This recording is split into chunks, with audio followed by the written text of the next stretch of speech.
Izibongo zokhozi FM olumaphikophiko. Isibhabhanyone esishama phiko phezulu kwegolden etheku. Inyoni endizele emafini kumkhathi wajama zonke izizwe zakhothama. Ukhozi olunjengengudude phakuzisa amaphiko kwaqovumula izulu. Sizwile ihlewula ngezulu kaKE Masinga phansi intabeni zasebhodwe. Yaphinde yabubula ngezulu kaBhodloza Nzimande elingenamkhawulo. Ishashalazi zeligida amatshitshi namajongosi. Lagida oLady D, lagida oDithi Ngwenya. Laphinde lagiya amaciko agiya ngombhobho njengesifwili. Ngisho izingcwethu ogcabale mbathathu manyathela no Kansas City Mchunu umfana omuhle nabonke abafana bakhona emhlabeni. Ndizanyone emaphikophiko, ndizanyone yesizwe ujubalale umhlaba wonke. Izibongo zokhozi FM sizibhalelwe umini yakhuba imbongikazi. Sanibonani, igama lami nguSiya Mhlongo, siyakwamukela kuUkhozi FM TV. Siyacela nje ukubonga kakhulu ukusupporta kwakho ukuthi nibukele lezi zinhlelo. Osangahamba njalo uphinde uyoyibuka, uphinde uyibuke futhi ngenxa yokuthi azibaleki azindawo. Ukhuthaze nomunye futhi uthi angene ukhozifm.co.za bese cindezela athi Ukhozi FM TV. Impela sonto yephasika yaziwa, well kwabanye Easter weekend abayibizi nje impela sonto yephasika. Kuvamise igama lokuthi Easter weekend. Kuyaziwa ngokuthi abantu abaningi bayahamba beyinkonzweni weekend yonke. Abanye mhlambe bazothi hayi ake siye emahlathini siyocampa noma sihlale kuma resort sibe nemindeni yethu, ikakhulukazi ke laba bebala bavamise ukuthi babe njalo. Ngiyazi nje mina ukuthi omakhelwane wami lapha engihlala khona ngisele ngedwa ngenxa ukuthi sebevele bahambile basemahlathini. Lokho siyakwazi sikubonile kodwa siyaye singabanaki noma sinaka ukuthi khona abantu abasuke bengahambanga abangathanda ukuthi kube khona abangani abambalwa abazobavakashela, kube khona leyo get together chillers, kuhlalwe kube mnandi ebese futhi kuyahlukana. Ingakho ngibone kubalekile namhlanje ukuthi ngimeme isihambeli sethu namhlanje ngenxa yokuthi yena ungawoti ezintweni eziphathelene nama events ana noma iluphi uhlobo, i-project management. Uzophinda ayichaze yena ukuthi ikuphi futhi okunye azokwenza ukuze sizobhekisisa ukuthi kubaleke ukuthi wenzeni uma uyi-host, wena okhipha isimemo wathi abantu abazokuvakashela kwakho noma kuleyo ndawo, noma futhi mawukuthi umenyiwe, izinto kumele uzazi, izinto kumele uyiqikelele, nezinto kungamele uzenze. Samukela namhlanje usisi Mbali wakaSomana. Sawubona Mbali. Sawubona Siya. Ngiyabonga. Siyabonga kakhulu for having me on your show today. Ngicela nje ngaphambi kokuthi singene kule sihloko sethu namhlanje, just usichazele nje ukuthi hlobo leni lomsebenzi owenzayo nanjengoba sibona ukuthi kubalekile ukuthi kube wena ozoba i-guest yethu namhlanje la ohlelweni. Ngiyabonga kakhulu Siya nabalaleli. Gama lami njengoba usushilo Mbali Somana. Ngenza i-event management ne-project management. Nginenkampani ebizwa Inamisa Occasions. So izinto esizenzayo Siya is not just saying indaba zokuthi siya decorate, setha amatafula, but we go far beyond that to manage your event from start until the finish.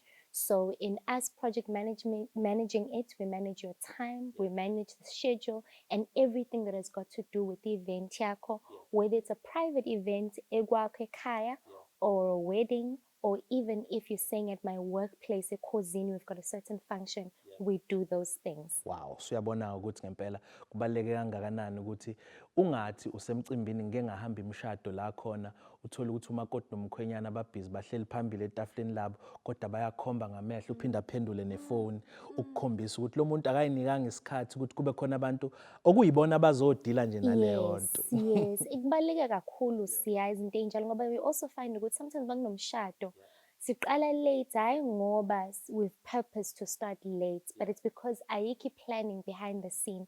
Akekho umuntu osigcinela isikhathi oshoyo ukuthi okay i-bride makeup yakhe ngalesi sikhathi, inwele zakhe this is the time we're doing them, this is the time ezophuma ngaso. So if we have someone managing izinto ezifana nalokho, then we don't run late into our schedule for the day. Nomcimbi futhi ube muhle. Ube muhle futhi abantu bahambe ngesikhathi because you find ukuthi abantu they travel from afar coming to emshadweni. So mawungasihleli isikhathi sakho ungathola ukuthi fanele ngabe sithatha ithombe ngo-1 sesoyithatha ngo-4. Mase ithatha ngo-4 alisekho ilanga, then your album is ruined.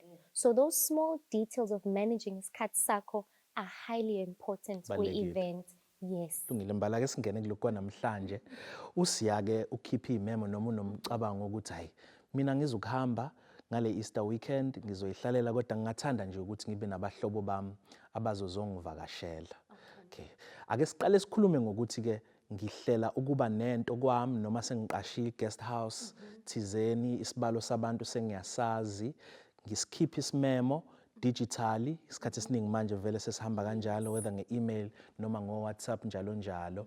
Iziphi izinto ngathi mase ngisikhiphile isimemo laba engibamemile basithola. Iziphi izinto ngazi ukuthi they are key ke manje ukuthi mina guest mina host no guest abazenze noma bayiqikelele. Okay, mase siphumile isimemo Siya, it's important ukuthi first of all we acknowledge ukuthi ngiyabonga kakhulu Siya for your invitation that you've extended kumina. Then siya RSVP, siyasho ukuthi siyeza noma siza.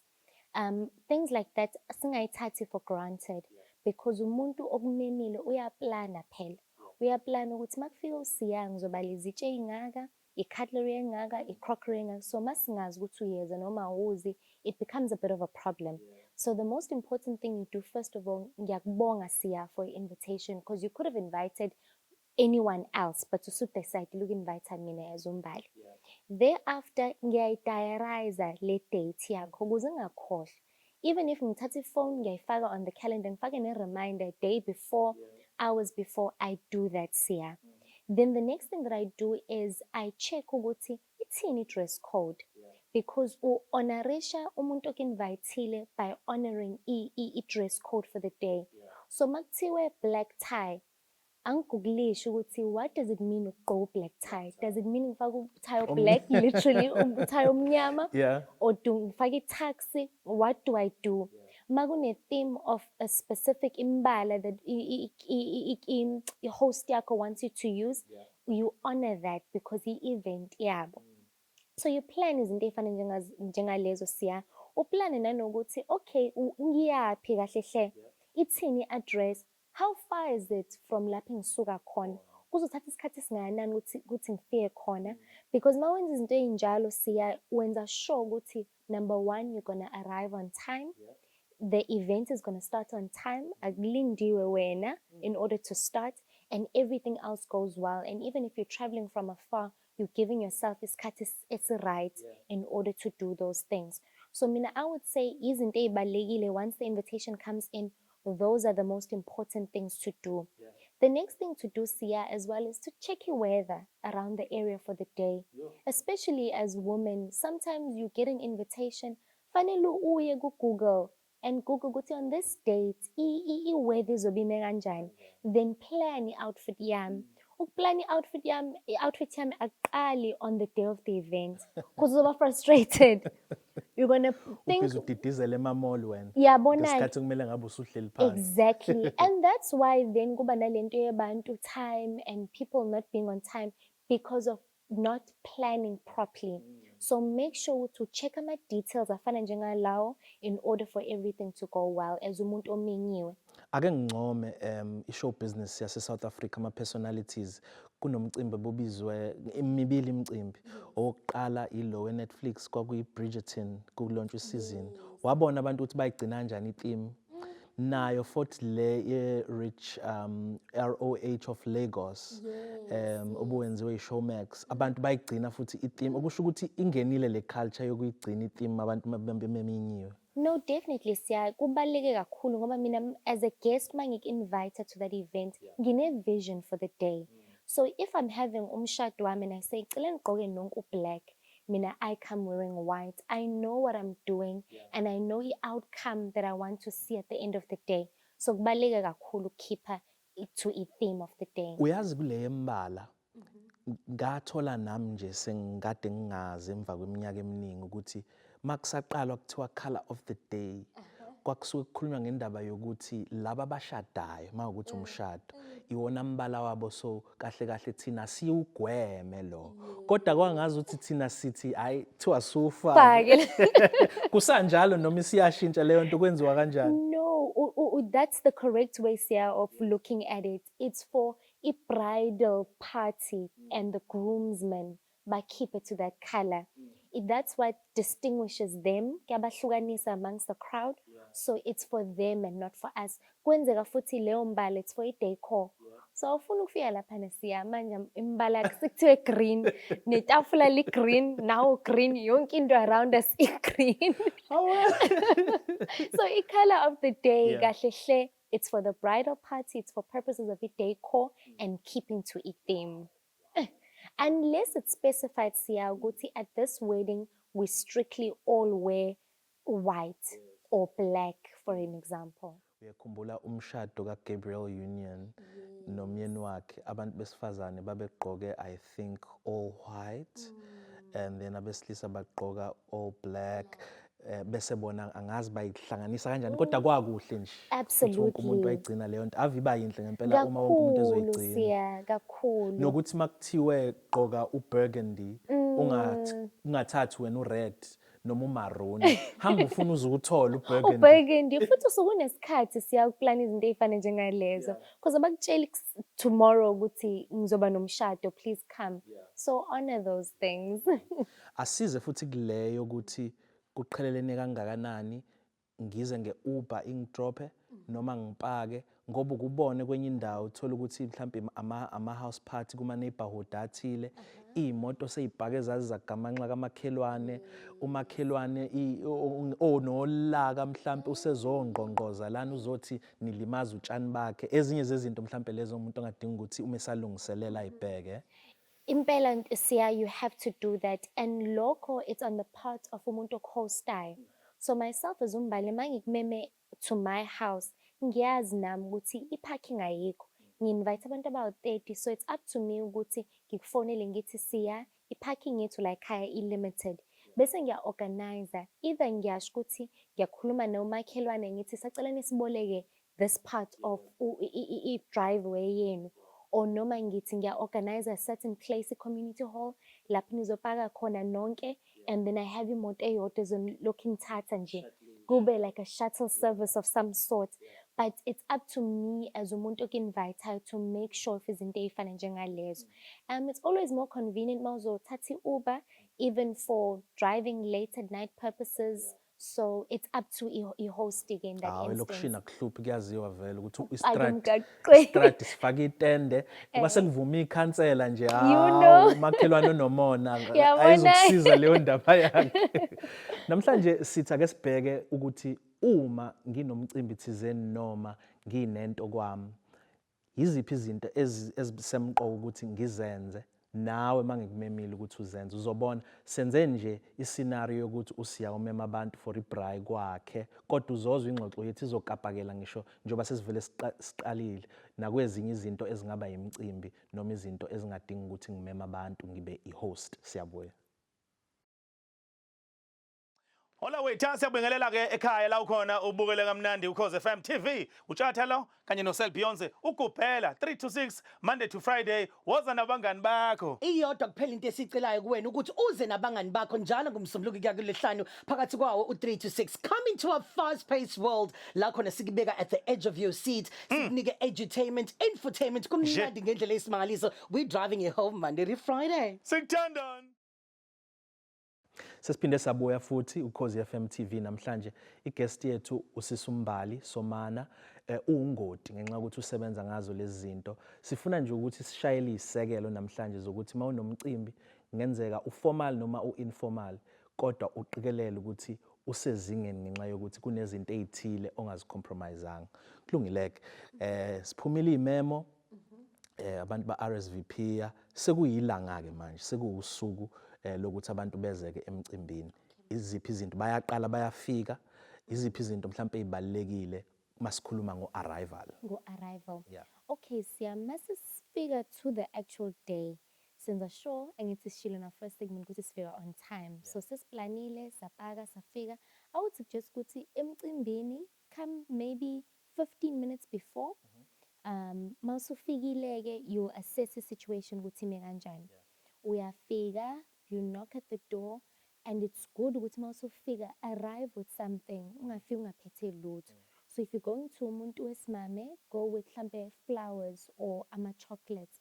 Now if you use discretion yakho uyazi ukuthi uMbali umuntu okanje uzothanda ama-flowers mphathela ama-flowers. That's just a thank you gesture ukuthi ngiyabonga for inviting me. Yes. Or noma uma kuyi bottle of wine, bottle of champagne, it's up to you. You know umuntu okumemile. kwesinye isikhathi angize lapho ngoba kuwusiko vele lwasentshonalanga lokuthi uphathe isiphuzo isikhathi esiningi esiyiwayini. Uma mhlambe engaphuza utshwala uMbali ngiyamazi ngenza njani noma mhlambe ngikwenze angaba ne-collection kodwa uthola ukuthi akaphuzi wenzela uku-entertainer noma mhlambe singabazalwane sengiyaqhamuka ngiphethe iwayini sekunalobu awkward how uyayibona ngenza nje isibonelo kwenziwa njani mhlambe entweni kanjalo. No Siya, mina ngicabanga ukuthi wena fanele assess situation. Uyamazi uMbali. So uma umphathele a gift, uphathele yena ngithi. So uyamazi ukuthi okay uMbali appreciates ama chocolates. So you buy uMbali ama chocolates. Uma umuntu ongaphuzi, let's just put that out the way. Simphathele mhlambe non-alcoholic champagne or noma siyazi ukuthi umuntu uthanda ijuice. Nakhona Siya, it doesn't strictly have to be ukuthi simphathela isiphuzo esithile. Mhlambe uMbali, I'm just making a random example, uyathanda ama teddy bear. Mphathele u-teddy bear ngoba uphathele yena asenzi ukubukwa but sithi nje thank you Mbali. So masifika ke lapho we come to the door and sometimes ufika kubusy nje mhlambe awuyiboni ne-host. It's up to you. Suke busy sometimes. It's up to you as umuntu omenyiwe to first and foremost look for a host yakho. Ubuze ukuthi igama lami usibani ngize ngi-invite uMbali and then I go and I greet the host and I thank them once again ngimnikeze ne-gift. We try ukushaya away from umnikeza something njengama-flowers asazowasetha on the table. So umnikeze something that you know it's going to be uzomnikeza isiyobekwa nje akafanele tatazela afake evazini enze sure ubusy already trying to set up Khona nezakhe imbali ke zakulo mcimbi usezonakana nezakho manje uzamthini ngezakhe nje. So senze njalo ke mase sifike. The next thing is Siya ukuthi sithathe cue from the host on where to sit. Sometimes ufike endaweni and khona itafula set up.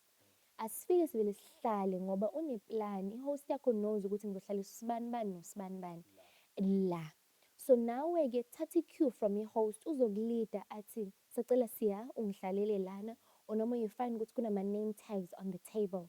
So ungahamba ngalokho and look at them. Noma mhlambe ngaphambi kuba kungenwe kunendawanyana mhlambe enama bar tables izitulo zokuqhwakela nje kwesikhashana kungakayiwa ku main venue ngiyalinganisa. Yes, that also happens Siya lapho nizoba nama starters something small nakhona it's usually open. There's no particular type of seating ukuthi ubani ohlala la nobani ongahlali la. It's just open so you may be free lapho ke according to ukuthi host yakhe ithini to take a seat and then uyidlele lokho khona la. Okay. Uma nakhona lapho mhlawumbe uthola ukuthi ngiyafika abekho abantu engibaziyo asazani noMbali ubalo ngenze njani ngiye kuyena ngimxoxise lento ebizwa nge-small talk iyenziwa noma ngizolinda host ukuze as introduce ukuthi Siya uMbali lona Mbali uSiya lona uyabo. Yabona ke Siya izinto lapho where i-host nayo needs to take a responsibility. Ma uyi-host you plan usuku lakho from start to finish. So abantu mase befikile ngikho busy ngisasetha amatafula. I'm there ukuba hoster. So that's where mina I come in as a host yakho ngi-introduce uSiya Siya Mhlongo Mbali Somana and I introduce them ngiyakutshela ukuthi this is uSiya wenza lokhu and I can singakwazi ukubashiya manje ngoba I've done i-icebreaker of some sort and i-conversation can flow. Kuyasiza futhi as umuntu omenyiwe to study ukuthi okay I'm invited by uSiya i-event enjani le who will be there. Research nje kancane ukuthi i-industry yaSiya and lento ayi-hostayo what is it about. Khona nami ungabi small talk where I'm trying to break your ice so much. The conversation is not Idwala. Yabona. So you do i-research efana njengaleyo before you get there. Ngiyabona. Iziphi izinto uma simenyiwe esingayixoxa nesingeke size siyixoxe mhlambe siyaqala mhlambe sekukhona inhlebo eqhamukayo lana ukuthi hey Nkosi yami uyabona ubezama nje uyabona naloku ukudecorate kodwa umngani ke kulungile usimemile iziphi izinto ngathi asikhulume noma singayikhulumi. Personally mina ngithi shy away from things like that. Masikhuluma ngezinto ezi-general. Indaba zokukhuluma ngabanye and amagama coming in, especially because they've invited you to their home. They've done you a favor of bringing you into their home. So siyashaya away from things like sikhulume ngezinto ezi-general. Sikhulume whether- ngey'khukhula Yebo, lokukhulunywa yinombani vele. yabona-ke, like work related ukuthi kwenzekalani around now in Durban, what's up, talk about the rains jokobusho, yabo, stick it to general things. Yes. And then mhlawumbe uthola ukuthi mina ngiyazazi ukuthi ngiphuzani, ngilungiselele mhlawumbe ikhula box yami, akubonakali lokho mhlawumbe njengento yokuthi awu ngikumemile, wena usuyiqhamukela uzoyiqhamuka neziphuzo zakho as though mhlawumbe ngeke uzuyithole la. Yamukeleka kanjani leyo nto yokuthi mhlawumbe nginekhula yami ebhuthini? It's easy. Yabona i-etiquette indlela esiyiphatha ngayo njengabantu, and indlela esiyiphatha ngayo and the things that we do send different signals to umuntu okuhostile. So you shy away from into efana njengaleyo because njengoba usho manje ukuthi mangiyiphathile ikhula box yami kusho ukuthi mhlambe ngicabanga ukuthi siyakanayo into engiyithandayo, they can't mhlambe reach a level of the items that I have and I usually partake on and provide wherever I am. So let's shy away. And sometimes mhlambe umuntu ongaphuzi and they're not catering for abantu abaphuzayo for a certain reason. I-function yakhe and une-purpose for the day, so njalo we will take EQ from the host. Yes. Kulungile-ke, hayi sesikhavile leyo nokuthi ke kulezi ngithi vele manje siyacaphuna nje asigakali isikhathi esiningi ngeke kube khona lawo ama-snacks anyana yabo. Sidla kanjani, siyazibamba ukuthi sidla kanjani noma siyakhululeka nje, kudliwa kanjani? Yabo, angazi noma mhlawumbe ubuformal nobu-informal obusho ukuthi obungaphendula leyo mbuzo. Ubuformal nobu-informal bomcimbi angazi sidla kanjani, ngivele nje ithi hey awungipha futhi asephelile, uyabo, awungithululela futhi. Yabona lolu daba esilikhuluma ngalo namhlanje is highly important ngoba esikwenzayo emakhaya wethu it spills over to masimenywa abangani njengoba usho manje, and above that nasemsebenzini senza the same thing and in our businesses as well. So masimenyiwe njenga the example le oyishoyo, okwenzayo says a lot about you, and I keep emphasizing this because uzobizwa for i-interview emsebenzini bangakubizi one-on-one like this with i-CV yakho bayibheke the way it's usually done. Bazokubizela to i-restaurant. Makufika ku-restaurant bazo-check ukuthi oqala ufike on time siya. So that on its own uzositshela ukuthi what type of a person are you. Next thing bazo-check ukuthi u-ordani. Mawusu-ordile uphaka how much, ama-quantities wakho, what do they say about you? Because masesiphaka kuze kube iy'ntaba zasemnqagayo ezabona ugogo wami uMazuma esayilalela. Kuyasho ukuthi ayibo uSiya une-appetite, u-greedy, ubite more than he can chew. So your mind izinto ey'fana njengalezi. Angithi i-communication yethu, it's 70% body language and what we do and 30% of what we say. So mina mangikumemile and then I see you plate lakho siyalingaka. I mean makuyi-buffet sithi khetha okuthandayo. But kuna ama-starch awu-3 doesn't mean ukuthi siphaka wonke ama-starch. Sikhetha one starch. Nakhona i-buffet ulokhu ungena uphuma so phaka kancane. If you like this then you're free to go back. Wena ujequ la, isitambu sila, i-rice lila, asikakayi njalo esishebeni namasaladi. Laphi plate lingaka siya. So you watch ukuthi uphaka nakhona get EQ from the host. Yes. Okay, kulungile. Mhlambe ake sithi ukugwinya amathi ngiyazi uyayihleka ekhaya ngoba usuvela uqalile uyayimakela ukuthi uronge kanjani kwezinye izinto ozenzile umenyiwe. Kodwa ke kulungile, uMbali uzosixolela asijajana ngithi. Sesenzela nje ukuthi sesiqhubeka ke sibheke phambili senze kangcono. Siyabuya sihleli noMbali Somana. Hola bafethu Kingsfiso, ngihamba nozakwethu la. Sanibonani uzimdolo wakabiyela obuka sihleli ndawo nje Monday to Friday danke 12 to 3. Engone zokuxhumana uyakwazi ukuthi usithole at Kingsfiso @ZMP B1 uzomthola khona #yethu danke 12 to 3. Sanibonani, igama lami uSiya Mhlongo, sesibuyile futhi ubukela Ukhozi FM TV. Ungakhohlwa njalo ukuthi amanye ama-features lezi nkulumo esiba nazo la zisuke kade iqale emoyeni kwezinye inhlelo. So uma ukuthi ulalele uhlelo Vuka Africa Breakfast Show makuwumsombuluko uzokwazi ukuthi makukhulunywa ngezimoto hayi izozoqedelwa la kuKhozi FM TV. So sizoba nezinto eziningi nje ezizoba mnandi kakhulu, ezinye zazo ukuthi sobe test drive imoto. Yabona nje kusazoba late la kuKhozi FM TV. Sinombali Somana ke kodwa namhlanje sikhuluma ngendaba ebalekile yokuba i-host, umuntu lo omnikazi womcimbi noma uyi-guest, isimenywa. Hayi ke sekufikiwe ke manje abantu bonke bakhona, umcimbi uqalile. Ngisho noma mhlawumbe ingekho into ethi usuqalile umcimbi no-MC, kodwa sesiyabona ukuthi hayi ke lento esihlangene ngayo naye manje siyenzeka.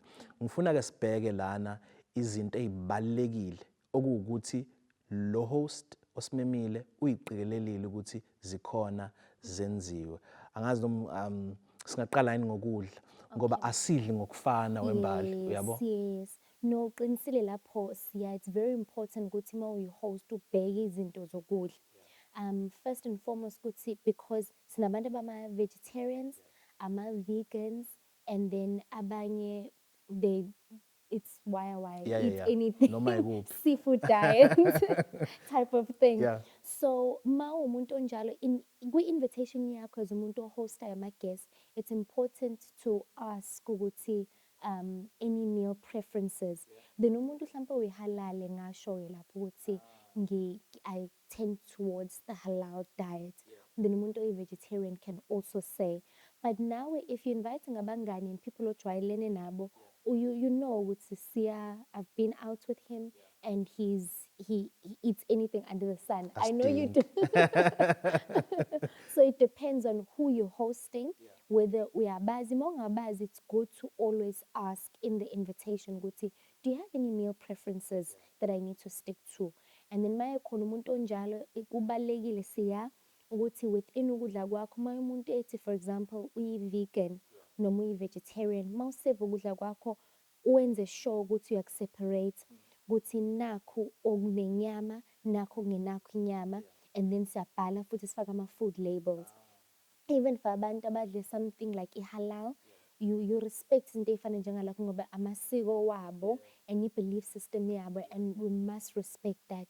So mayithi umuntu ihalal, you make sure ukuthi upreparishe ihalal meal yakhe, whether you order and you bring it in, but we set it aside because i-guest yakho Azizwe naye umuntu obalekile la. Yes, Yeah. very much so, Siya. Izinto ezifana mhlambe nokuthi vele ngangafika la kaMbali ngizovele ngiyisukele ngiyele kitchen ngiyovula efridgini mhlambe ngiyobheka ama-ice. Okay. Ngiyalinganisa njengomuntu omenyiwe ngabe khona yini imingcele nezinto okuwukuthi hayi kumele ngiyibambe lana noma ngibuze. Ngicela siyibambe Siya. Simenyiwe. Yeah. No matter who it is, ngicela siyibambe unless we know ukuthi uSiya ubhuti wami, blood brother. Then I can do izinto ey'fana njengalokho. But uSiya maye umngane ngi-invitile, asirespect ama-boundaries wakhe naleli khaya alinalo, because usuzovula amafriji abantu mhlawumbe akathandi ukuthi ukuvula ifriji ukhombisa abantu, you know, they're small things. Yeah. So you'd rather ube umuntu ocelayo ukuthi sesiphelelwa ama-ice, ngingahamba ngiyowathenga or noma have they made a provision for it. Okay. And then sizoloku sithinta siza ngapha nangapha nangapha ngoba sesivele saqala. Enye izinto ebalekile ongeke kube ukuthi ayikho ayiprovidiwe indlencane. Uyabo? Siqelela kanjani ke yona ukuthi abantu bayayazi ngayo nokuthi isesimene esihloniphekile sokuthi nombani angangena noma yinini. Yeah. Yes. Usually in our homes we have a guest loo that's away from mhlambe the bedrooms or whatever. You provide for that in that sense. Noma mhlambe kuwumcimbi osekhaya sine toilet ngaphandle mhlambe that has been hired. So abantu mabefika, it's important ukuthi ubazise ukuthi okay, ngiyabingelela nonke, our bathrooms are here and there, but that's on a host to direct umuntu. And to also make sure ukuthi kule bathroom that I'm directing people to, i-toilet paper ikhona, insipho yokugeza izandla ikhona, amanzi are they running properly, it's in a good condition njengoba ukade ushilo, but it's all on your host to ensure izinto ey'fana njengalokho be in time. and to announce them as well. Nginalento yokuthi uyazi ukuthi eindaweni esihlala kuzo kwezinye zazo ama neighborhoods nje uthola ukuthi mhlambe abantu abangawuthanda umsindo kodwa kulungileke bakuvumelile ukuthi uzoba naleyo nto nayo kwakho makuukuthi leyo kodwa man laba abanye abantu banamazwi aphezulu babuye bamemeze futhi no DJ bathi akanyusi radio so wenza njani ukuthi manje phela kube mnandi kodwa futhi bangangixabanisi nomakhelwane Yazi Siya nalokho it's up to you as a host mawazi ukuthi uinvite uMbali loves loud music or noma like ama guests wami nje people who are like that hire an outside venue hambe ku guest house allow izinto enjalo or a private room. I mean, ama-hotel, they've got private function rooms. Ungakwazi kwa-hirisha. You can make boutique hotels kanjalo. Iba umuntu who's also mindful of ama-surroundings wakho nama-neighbors wakho. Ngoba wazi ukuthi u-neighbor next door wami unengane encane or different things going on. So fanele sibe mindful of izinto ey'fana njengalezo. Umcimbi wami ngiwenza kanjani ukuthi ube ngeyigaba ezizoloku ihlaba umxhwele kubantu engibamemile kube interesting kungavele nje kube ukuthi okay akusekho kunye sekuyingoma nje nokudla neziphuzo ngenza kanjani ukuthi ubusuku bami buloku buyishintshanisa ngembalabala ezokwenza ukuthi abantu baloku bethe ikwazi kwamnandi la As a host siya izinto enjalo fanele uyiplan. That's why sithi mawunomcimbi siyasho ukuthi okay ibirthday yambali I'm just making isibonelo. Ibirthday yambali i-theme yami it's a pink theme. Yonke into is going to be pink. And then ngibe ne-program. Ngazi ukuthi mabantu befike endlini yami soqala ngalokho ulona ozoba welcome. There's entertainment whether it's a live band ezodlala music othile. Nakhona kune set ukuthi these are the songs that are going to be playing. Next thing, mangne program of people speaking, speeches, entertainment and stuff like that. Ukuze kuflowe kahle, izinto ey'fana njengalezo fanele zibe planned according to a theme yami for the day. I think that will eliminate indaba zokubhoreka and then what, izinto ey'fana njengalezo. So it's always good ukuthi usebenze with a theme. I think i-guide enhle leyo mawune-theme. Ngangibona la ngibuye ngithi ukuchecka izinto eziphathelene nama-Windsors i-royal family le yaseNgilandi ngibona ukuthi kanti kuyarehearswa makuzoba nomshado makuzoba nemicimbi nje emkhulu kakhulukazi imishado angazi noma ba-4 noma 5 ama-rehearsals for bona laba abashadayo nawo wonke umuntu ozobe ekhuluma hayibo uyayikhuthaza izinto ey'kanjalo mhlambe kumuntu ozobe eparticipate kwi-program kanjani Siya ukuthi asiyilungiselele definitely ungavele nje ukuthi njengoba usubizwa kuthiwa sicelo zozokhulumela ukuthi uyaqala naye akazi uzothini sesiyaculaye manje sesilindele umuntu yeah no it's very important Siya. I mean I always say in whatever I do proper prior planning prevents poor performance. So mawuhlela izinto zakho kahle you guaranteed ukuthi on the day everything will go smoothly. If anything engahambi ngokohlelo it's because into ephuma manje hayi ngoba into esingayiplanile. So make sure ukuthi you plan from start to finish every minute of i-program yakho have it planned out. yeah lokho kuyihlelela Nkosi yami ngeke ngibone mina ngeke ngiphathe nohlelo kanti uthola ukuthi kwakhona lapho mina engiphethe uhlelo nginomsebenzi omningi naye umuntu ophethe uhlelo usuke ecishe efane naye i-host ngoba futhi kokunye bayabhala ukuthi i-host noma bathi facility mabengasho ukuthi facilitator noma bathi MC izinto ngathi aziqikelelwe ngomuntu osuke ephethe uhlelo emcimbini kakhulukazi singathi usuku formal ungathi izipho embali. I would say Siya totally brief from umuntu who's hosting. Angithi now you're talking as a facilitator for the day. So I find out a theme for the day. I found out kuti what jokes where are my boundaries? Sesibonile things going wrong. Yo, kuma When it comes Oscars. yes. So etiquette nalokho to know ama boundaries nama lines wethu on things we can do and things we can't do. Yeah. So get your cue from umuntu who has invited you to facilitate lo mcimbi. I don't know if I'm answering No, you. no, uphendula kahle impela ngoba ngiyaye ngisho ngithi mina ave kunzima mangizofikela emcimbini kakhulukazi emkhulu njengemshado noma ama 40th ngibe ngingabazi labo bantu ngoba uyabona ukuthi manje angizazi ukuthi angibazi bona abantu angeke ngikwazi ukuba relatable ngendlela engathanda ukuya ngayo ngizoba general nje ngeke ngikwazi ukuthi ngifinyelele izintweni ezizothinta ngisho inhliziyo yabo ngenxa ukuthi ngiyakhombisa ukuthi ngiyawazi ama experience nezinto abadlule kuzona uyabo. That's where it comes in, Siya, ukuthi wenze research yakho on leyo couple. So mawuthola isimemo unesikhathi to do a thorough check ukuthi obani laba, how did they meet, when did they meet, ifamily yabo inganjani. So now mawufika uzo-host, you can relate to those things njengobusho and uthinte their hearts and all those things. So it all goes back to proper prior planning. Asiyeni manje ngendlela yokuhlala etafuleni. Okay. Yeah, formal noma informal mase kudliwa ngisebenzisa siphi isipuni angithi thina sisabantu abansundu isikhathi esiningi masidla ngisebenzisa isipuni uyabo ukukhuluma iqiniso ngizosifica lapha ya kanti bekungesona sokuthi ngizodla ngasa ama mains kanti mhlambe sesopo noma dessert yini imakuphi ngisebenzisa kanjani ngisho nezinglass. Yeah, so Siya, sometimes it depends on ukuthi what type of a meal you're having. Sometimes when we invite emcimbini, it's going to be a 3-course meal. That's when you have a starter, a main course, and a dessert. That's plain and simple and to the point. And now we are born ukuthi cutlery yakho you get 3 sets. So what you always do is umaga ngokuthi where is the smallest cutlery. You know ukuthi the smallest one will be laid out for a dessert. So it's depending on umuntu osethi itafula ukuthi uqala inside out or outside in.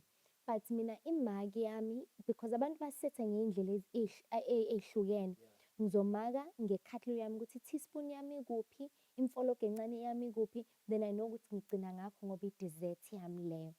So nezinto ey'fana njenge mhlampe i-meal yakho i-3-course meal, sometimes ufike endaweni i-4-course meal, kune-palate cleanser, bese-ke une-starter sakho, bese une-main course, bese une-dessert. I-starter sakho mhlampe i-soup. Kukulisha Siya. You know nowadays online has made izinto so easy. Singaya nje ku-Google sithi 4-course meal, i-cutlery yakhona. Makune-spoon se-soup, isiphi, how does it look? Then mase ngifika lapha and I'm prepared yabo. I'm not caught off guard. I know ukuthi okay, nasi spoon se-soup. Nanokuthi zisetshenziswa kanjani lezi zinto Siya.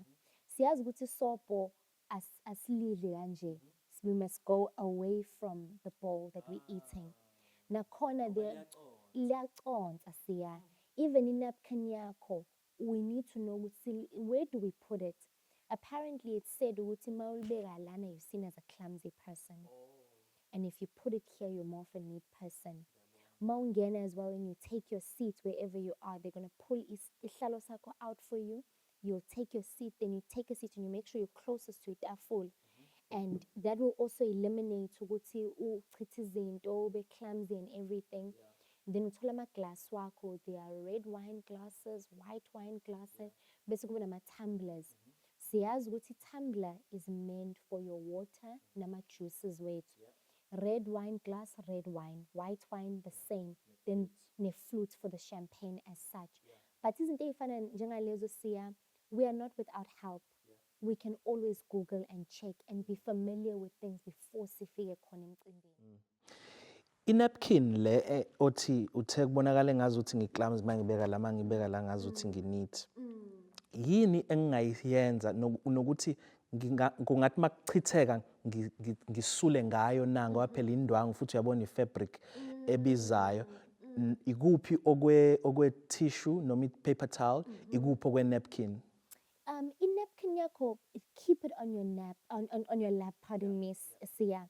And then masichitheke something you call, usually there are waiters or someone around, then you can use a tissue to wipe.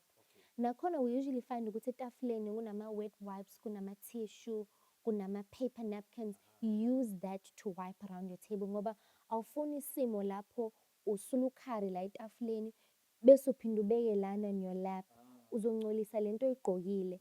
So you put incense in that way when you balance those dynamics.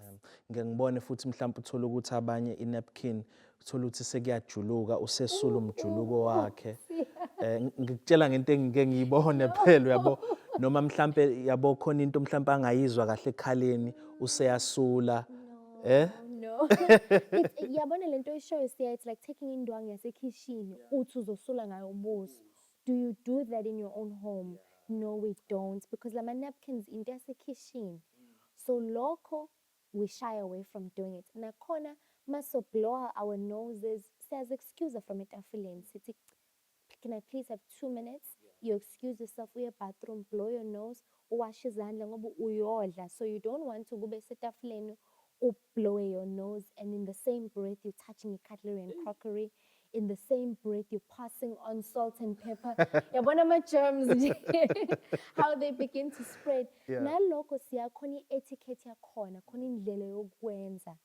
Tiwa we pass our salt and pepper from the right.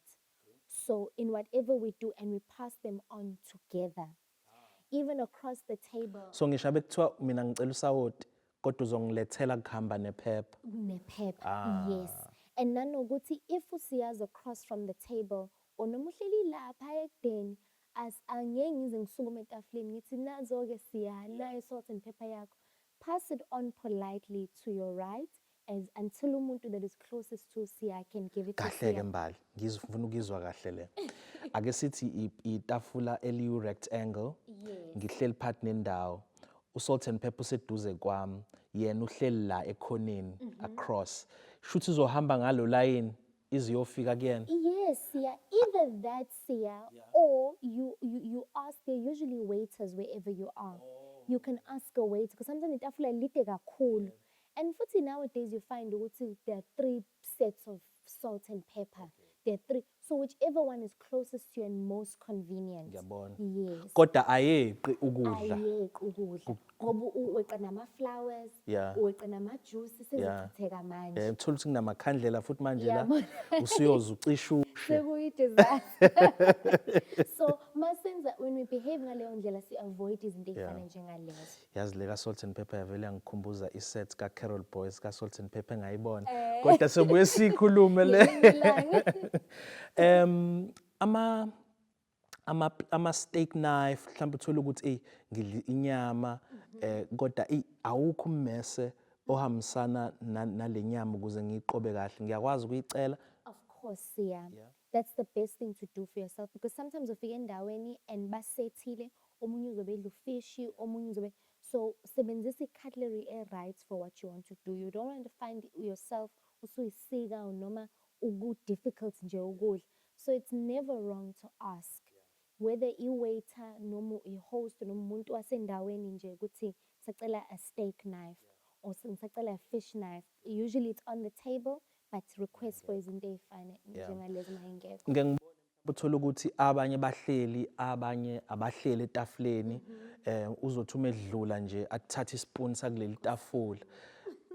Ungathini ngalokho mhlawumbe ukuze nalona ezohleze nezinto zakhe zingasaphelele mhlawumbe ngenxa yakho wena uvele wathatha.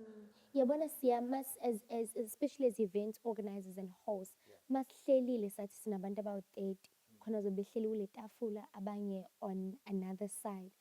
You've calculated everything. So mina mangithatha ispoon lana ngidlula, ngithi lo uzohlala lapho, what are they going to use? Mase bedinga ispoon benze njani?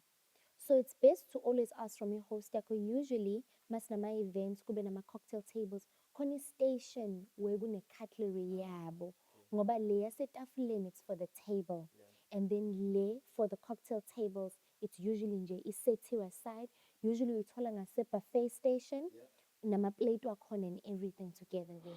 Isiphi isikhathi esiright sokuserve ama mains ukudla lokho kuyikona okuningana nokuqinile ikakhulukazi uma unomcimbi one program ukuze abantu ngabalambisi kodwa futhi bangadli bese bevele bekhululeka bese befuna ukuhamba. Uyayibona leyo nto kwesinye isikhathi.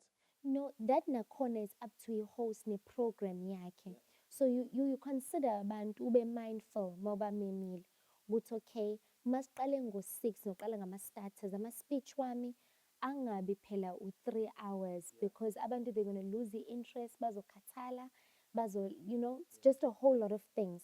So budget ukuthi hlampe in intervals ngizosave ama-meals wami. Sometimes it's better to do a programming, start it with your starters, have a few speeches or whatever you're having, abantu badle.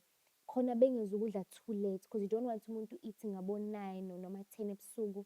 Even for us as event planners, for those purposes of packing up afterwards, of cleaning up the caterers, of the caterers as well. Sibe sethile ukudla sekuyabanda, you know, things like that. So space it out to say ukuthi okay, ama-starters wami ngo-6, i-program yami mhlawumbe it's going to be an hour.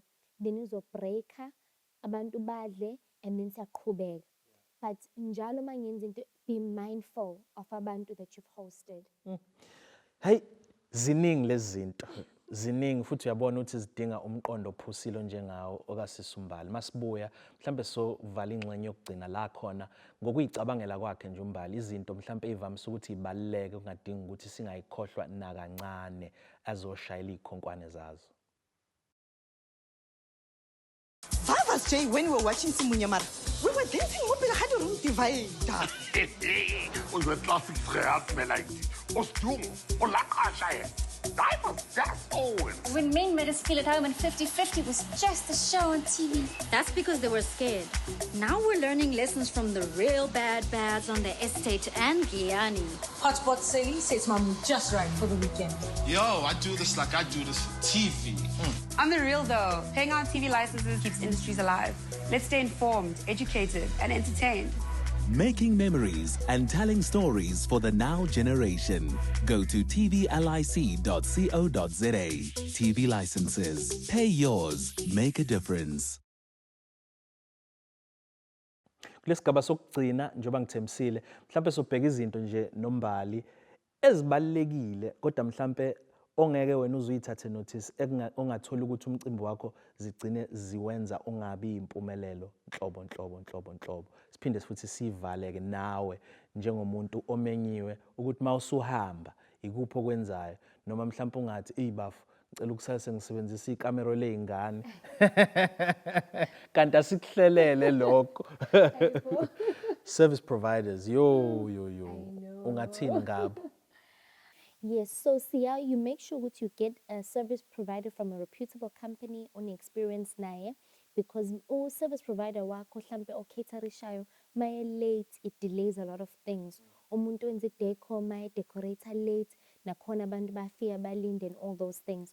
So you need to make sure ukuthi nawe, mina I would suggest, not because I'm an event planner myself, when you get ama-service providers wakho, make sure you know ukuthi maphi ama-services abawaprovidayo. For example, thina inkampani yethu, it works on the management of the event and managing of isikhathi sakho on the day as well, and managing ama-service providers wakho. So mawubiza an event planner, uzocombine bonke labantu, whether it's your caterer, whether it's DJ wakho, whether a photographer yakho, so that now we enjoy event yakho. So you're not on the day usufonela usiphe uthathe ithombe ucheck ukuthi ukuphi, at the same time you wondering ukuthi caterer yakho how far are they. So mawune event planner ibona uthi Mbali nalo usuku lami nayi budget yami ilokhu ngikufisayo, and then kukuyena ke manje to press on labo bantu ukuthi nikephi manje. I need you here at this time. This must be done at this time and that time and that time. Sure. Khona nje umcimbi engikade ngiyingxenye yawo kwathiwa khona imusician engeke isafika ngenxa yokuthi ube double booked. Manje usekhetha lena enye lena ebengikuyona ngeke asakwazi ukufika kanti ube surprise. Okay. Hey Nkosi yami. Kwenziwa kanjani esimene sinjalo? Usungeke usenza lutho. Uyabona ke lapho you need umuntu osharp organize event yakho to maneuver izinto and find any entertainment or noma to put something on the program, because mayisethe akwazi ukuphumelela, there's nothing we can do to bring them. But nakhona Siya, that goes to proper prior planning, because mina if I'm inviting a musician ethile ngizo double check over time to confirm. Looking check nje ukuthi okay siconfirmile uzofika ngalesi sikhathi and this is what's going to happen. So uyabona izinto ey'kanjalo uma yilokhu ey'check-wa it's guaranteed ukuthi on the day angeke sibe nama-surprises yokuthi sengikhetha enye event. And it's also important, Siya, to sign ama-contracts with ama-service providers. If I'm having a caterer, sign a contract yokuthi this is what you're offering, this is how much it is, so that makungekho on the day singabuyela to the drawing board sithi okay yilokhu kade kungekho, and these are my terms and condition of the service you're providing. Kubalekile ukuthi ibe khona i-debrief noma i-postmortem ukubuyekeza umcimbi ngisho abe kuthiwa mhlawumbe bekumshado noma mhlawumbe bekuyi-40th birthday party. Ibalekile leyo nto ukuthi kuhlala etafuleni sibuyekeze. I think it's important, Siya. I know ukuthi sometimes we take izinto ey'kanjalo for granted, but we can learn a lot from izinto ey'fana njengalezo. And masiyinothile immediately afterwards, next time sinomcimbi ofanayo, we know, okay, we're not using le service provider, sizosebenzisa lena. I-program yethu ingahamba better in this way. Nalokho it goes to properly planning izinto zakho, so you don't repeat ama-mistakes afanayo. So debrief, I think it's very important. Asibuyeke kulo mcimbi lo kuhlangenwe ngawo oyisibonelo. Sekuyahanjwa, sekuyavalwa. Iziphi izinto ezibalekile lapho? Okay, kubalekile Siya ukuthi singa overstay. I know as Tina, we usually hlambe get a bit too comfortable. Sekumanje yabona remember emncamini kuthiwa bahamba abantu kusala bomndeni kunalowo malume nje on outside. Singafiki to that situation. No ukuthi umcimbi sithe kuqala ngo-6 uzophela ngo-9. I-host as well izokunikeza a cue there. I didn't mention in the beginning ukuthi when it's time to eat, i-host yakho sits in a certain position etafuleni. So they'll take the head of the table. Mase behlala then sekuhlala thina. Asihlali kuqala bese kuhlala i-host unless kune-program ethi sonke sofika sihlale phansi bese iyangena-ke i-host. So we follow izinto ey'fana njengalezo. Again at the end Siya, i-etiquette of i-host mayise goqa yonke into ukuthi afold i-napkin abeke etafuleni. That shows ukuthi now we are done eating. But those are my etiquettes that we learn along the way and we read, especially if we're going to cross ama racial spectrums, if you get what I'm saying. So mayise sesiyagoqa-ke i-program manje basithathe i-napkin sesiyibeka lana, the dinner is over. Lapho i-host will say ukuthi you're free to mingle or to interact or to have ama-drinks, sidanse, but nakhona yabona ukuthi i-cue siyithola ku-host, asenzi noma whatever we want ngoba si-invite uyena, akusiyona i-function yethu eyakhe. So singahlali beyond time because ne-host yethu inesikhathi whether it's a venue ayibhukhile, and that's a very important one, Siya. Sometimes you find what you're booked at a hotel and kunesikhathi. So thina masofika late, siqale late, sikuzo-charge we-host manje, ama-surcharges yokuthi you book the venue until 11, sinisala until 12. So we're going to charge you an extra 3,000, extra 5,000. So siba mindful of izinto ey'njalo ngoba i-program or i-invite usually says ukuthi soqala ngo-6 siqede ngo-9. Unless i-host isithi okay we're going to go a bit over time, please feel free ningahlala, but mayingashongo, let's not assume it. Yeah. Wow, yo ilento le. Yavele sengishawa uvalo ukuhost ngoba manje ziningi izinto ekumele iqikelelwe. Ngicabanga ukuthi sikukhavile okuningi vele lokho ukuthi usuyiqedile leyo ukuthi asihlali kuze kweqe, awuzozocela manje ikamera lokulala nazo zonke lezo zinto. Mbali ukhuluma kahle lento uyayicacisa sibonga kakhulu sisiwami. Ngizwile besisayikhulumela ngaphambi kokuthi singene emoyeni ukuthi wenza uhlobo lwemicimbi olungaze luze lifike kuma-international events, indlela eniqikelela ngayo. Sicela ukunithola-ke mhlawumbe ninayo iwebsite, nikhona ku-social media. Umuntu mase kuzwile cha uyakwazi ukuhlela umcimbi uzokuthola kanjani njengoMbali Somana? Okay, ngiyabonga kakhulu Siya. Ningangi-reacha on my social media handles ku-Instagram uMbali Somana, business-wise Namisa Occasions. Mawutyphile nje Namisa NAMISA and then Occasions OCC kuzovela.